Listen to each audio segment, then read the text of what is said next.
अशखास का नाम लेते हैं कि जिनको नैब के कवानीन की वजह से, तरामीम की वजह से फ़ायदा मिला, तो खुदा के वास्ते वो लंबी फहरिस्त भी यहाँ बयान कर दीजिए जो ड्राई क्लीनिंग के ज़रिए आपके जमात में शामिल की गई। नैब के केस बना बना के जो भी जाता था वो धुल कर जो है आपके पास आ जाता था, वो क्लीन हो जाता था। ज़माने भर के दागदार चोर डाकू जो है वो क्लीन होकर आपके पास आए, कुछ रह गए और कुछ वक्त के साथ भाग गए। यहाँ तक कि आप कहते थे कि इसको तो चपड़ासी भी नहीं लगाऊंगा, आपने इंटीरियर मिनिस्टर चपड़ासियों को लगाया। मेहरबानी करके वो भी जिक्र हो जाए तो बेहतर है। अब मैं आता हूं सर अपनी बजट स्पीच की तरफ, और ये भी बात करूंगा कि आज तक का नैब का सबसे बड़ा मुतनाज़ा मसला क्या है। ये 180 करीब पाउंड के 180 अरब पाउंड वाला कौन सा मसला है? ये आप मुझे बताइए, इसका गबन किसके जिम्मे है? ये केस किसके जिम्मे है? ये पैसे किसके जिम्मे है? कहां से आए और कहां गए? नैब का सबसे बड़ा अलमिया, उसके जिम्मेदार तो आप खुद हैं। आप किस पर किस तरह उंगली उठा सकते? जनाब अली, बजट स्पीच एक रिवायत भी है। अब तो सही कहा दोस्तों ने कि जूं का तू है, हर एक अपनी बात कर रहा है। जनाब अली, हुआ इस तरह है कि गुज़िश्ता कोई 30-40 साल से हम वॉर ड्रिवन इकोनॉमी हैं। जब कोई जंग शंग हो जाती है तो कुछ पैसे वैसे मिलते हैं, थोड़ा बहुत ठीक हो जाते हैं, मामला सरमायाकारी भी हो जाती है, सनद भी चल जाती है।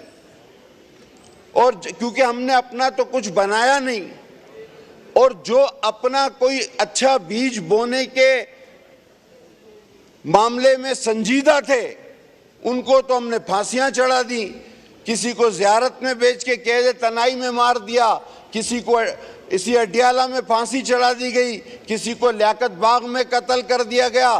तो मोहसिन कुश कौम होने के नाते आज हमें ज़रा सा अपने माजी पर भी नज़र डालनी चाहिए कि हमने अपने मोहसिनों के साथ क्या किया, और उसके बाद हमें अपने हाल पर रोना चाहिए कि हमने अपने मोहसिन कत्ल किए हैं, इसलिए आज हमारा ये हाल है। सर 2002 या 2000 एक बहुत बड़ा टर्न है ये, जहां स्टैंड बाय मईशतदान तो उस तरफ बैठे, मैं मईशतदान नहीं हूं, थोड़ा सा सियासियात का एक तालिब इल्म हूं, छोटा सा। ये 2000 सन में जो स्टैंड बाय आपको इक़दामात और जो मिले अहकामात अंकल IMF की तरफ से, उसके बाद हालात ख़राब हुए, और उस वक्त से लेकर आज तक आपका सारा बजट, मुझे ये कहने में कोई आर महसूस नहीं होती कि IMF की शराइत को मद्देनज़र रखते हुए बनाया जाता है। हुकूमत नवाज लीग की हो, पीपल्स पार्टी की हो, PTI की हो, हम सारे वजीर इंपोर्ट करते हैं। आज भी हुआ है वजीर इंपोर्ट, इन्होंने भी किए, हमारे पास भी रहे। हमने इकोनॉमी का कोई नया आइडिया इंप्रूव नहीं किया, सिर्फ वजीर इंपोर्ट करने पर तवज्जो रही। और वो वजीर बेचारे जो IMF वालों के मामलात थे उनको देखते हुए वो बजट बनाते थे। अब सर एक गठजोड़ होता है मुल्क के सरमायादार और इकोनॉमी में, जब वो ठीक रहता है तो मामलात चलते हैं, सनद चलती है, मामला गरीबों तक भी पहुंचता है, कुछ रोजगार मिल जाता है। लेकिन जब वो रुकता है तो वो रोजगार भी चला जाता है, और मुतवस्सत तबका सबसे ज़्यादा उसमें पिसता है और वो गुर्बत की लाइन की तरफ चला जाता है। और मोहतरम साबिक स्पीकर असद कैसर साहब ने एक जिरगा इस वक्त लगाया हुआ है जो असेंबली में, तो आप संजीदगी का एहसास कर सकते हैं इस मुल्क को कौम के साथ। अब उन्हें पता ही नहीं कि मैंने उनका नाम लिया है, अंदाजा कीजिए। ये संजीदा कौम है, ये संजीदा जमात है। असद साहब, ये जिरगा कहीं और भी हो सकता है। काइंडली मेंबरान तशरीफ रखें। उन्हें कुछ पता नहीं, आप भी उनका नाम लॉबी में चले जाएं या पीछे बैठ के बात कर लें। कुछ पता नहीं है सर, मैं कह रहा हूँ ये पीछे बैठ के बात कर लें या लॉबी में चले जाएं। माशाल्लाह संजीदा लोग हैं सर। ये आमिर डोगर साहब, ये मीटिंग जरा खत्म कर लीजिए, साइड पे कर लीजिए प्लीज जी। सर, हम थोड़ी से जो सर्वे होता है हमारा, उससे थोड़ी सी फिगर ले सकते हैं कि आप ये देखिए कि 80 की दहाई में 80 बच्चों के लिए हमारे पास एक स्कूल था, प्राइमरी भी सेकेंडरी भी, 80 बच्चों के लिए। आज हमारे पास 1500 बच्चों के लिए एक स्कूल है। ये तो हमने सबने मिलकर काम किया तालीम पे। और इसी तरह 1 लाख लोगों के लिए एक अस्पताल था, आज 2 लाख लोगों के लिए एक अस्पताल है। मैंने ये सिर्फ छोटी सी फिगर, मैं ये आशारिया जीरो में नहीं जाऊंगा, मैं सियासी बतौर तालिब इल्म के सिर्फ एक बात बताऊंगा, ब्रुनेई के शहंशाह वाली बात, कि उसको किसी ने कहा कि आपकी जीडीपी कितनी है, उसने कहा कि भाई जीडीपी क्या होता है, उसने कहा जी ग्रॉस डोमेस्टिक ये। उसने कहा कोई नहीं, आप जाकर बाजार में मेरे लोगों से मोहल्लों में देखें, अगर वो खुश है तो मेरी जीडीपी ठीक है, और अगर वो नाराज हैं और वो भूखे हैं तो मेरी जीडीपी खराब है। ये कौन सी बात है? आशारिया 0, 1, 2, जीडीपी 5 पॉइंट, जीडीपी 6 पॉइंट। जरा बाहर तो निकल के देखें, लोग रो रहे हैं, लोग भूखे हैं। आप कोई भी फिगर पेश कर दे, लेकिन जब तक अवाम खुशहाल नहीं, कोई जीडीपी ठीक नहीं। और ये आपके जमाने में भी रही, इनके जमाने में भी रही, और बदकिस्मती से हमें भी ये विरसे में मिला। और कर्जा लेने का, अगर आप कहते हैं कि कर्जा लेने का कोई इल्जाम है, तो वो कायद से फिर शुरू करें, क्योंकि पहला कर्जा तो जनाब कायदे आज़म के जमाने में ही लिया गया, और वो कर्जे की शरह बढ़ती गई। कुछ जंगों ने हमारे हालात ठीक किए, लेकिन फिर कर्जे और बढ़ते गए, और फिर यूं हुआ कि हम लोग IMF के गुलाम बन के रह गए, और एक इनकलाब आया फिर। और वो इनकलाब था कि हम आएंगे, IMF के मुंह पे पैसे मारेंगे, पाकिस्तान की मईशत को एक ही दिन में इस दलदल से निकालकर बाहर ले जाएंगे। आज बात तो हो रही है, लेकिन 4 साल, और बात की गई कि जी अरस्तू हैं इस तरफ, वहां तो अरस्तू भी थे, सुकरात भी थे, बुकरात भी थे, और वो बार बार तब्दील भी होते रहे, लेकिन ना IMF के मुंह पे पैसे मारे गए, ना इस मुल्क का कर्जा उतरा। और कल एक दोस्त ने कहा कि हमें भिखारी बना दिया, तो मुझे एक वाकया याद आया कि ऑफिशियली तारीख में पहली बार एक वजीर एक मुल्क से फितरा लेने गया। वो बताइए कौन सा वजीर था और किसकी हुकूमत थी और किसका दौर था? ऑफिशियली फितरा लेने हमारा एक वजीर की कैपेसिटी में गया सऊदी अरब, और उसने तस्वीर खिंचवाई, पीछे लिखा हुआ था हाजा फितरा है पाकिस्तान, ले जाओ भाई चलो।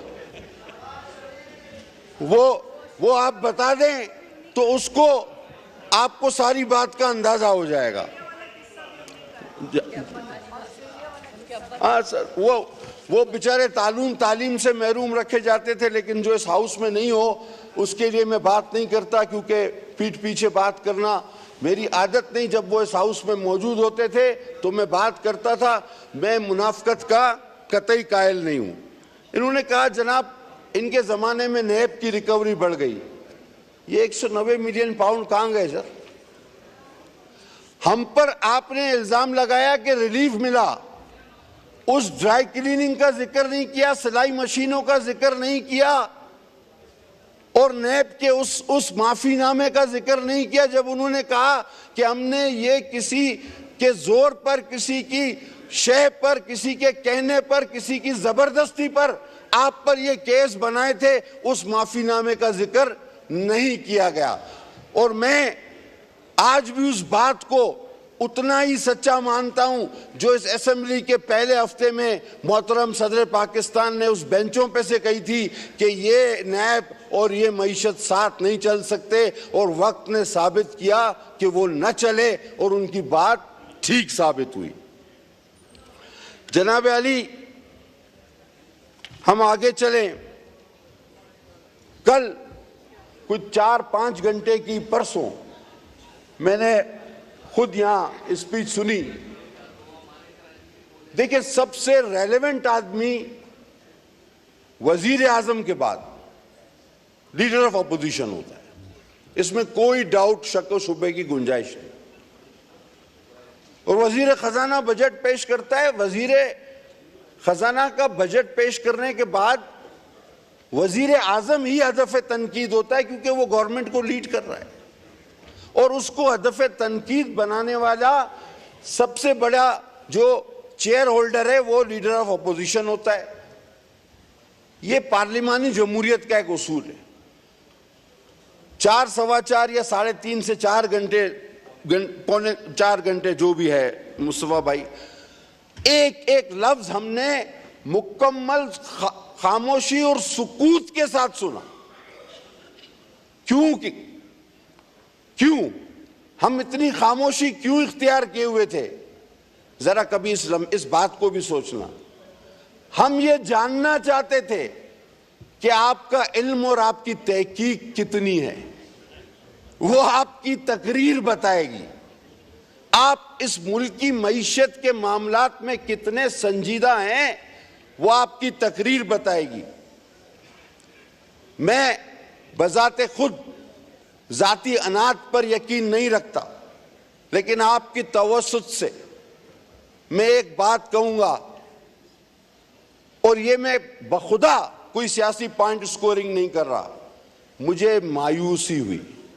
मैं चाहता था कि पहले जिस तरह कहा गया कि हम डाइसेक्ट कर रहे हैं चीजों को, तो वाकई डाइसेक्ट किया जाए, लेकिन वो डड्डू इनसे डाइसेक्ट नहीं हुआ, बल्कि डाइसेक्ट ने डड्डू कर दिया। मामला उल्टा हो गया। और किसी एक मसले पर जब तफसील में जाने लगे तो कहने लगे कि जी ये एक बहुत बड़ा मसला है, इसमें मैं जाना नहीं चाहता। फिर हम आ जाते हैं इस तरह कि हमारे लोग जेलों में हैं और हमारे लोगों के साथ जुल्म हो रहा है। वो 3 घंटे की स्पीच मईशत में कोई एक मशवरा, कोई एक ऐसी तनकीद कि जो इस्लाह का रास्ता बना सके, अगर उस 3-4 घंटे में थी तो उसको दोहरा दिया जाए। मेरे पास एक एक पॉइंट लिखा हुआ है। जिस तरह मेरे एक साथी ने कहा कि हर बात का जवाब दिया जा सकता है, लेकिन हमें अपनी बातें करने को, तो हम किसी का जवाब क्या दें, इसलिए अपनी बात करते हैं।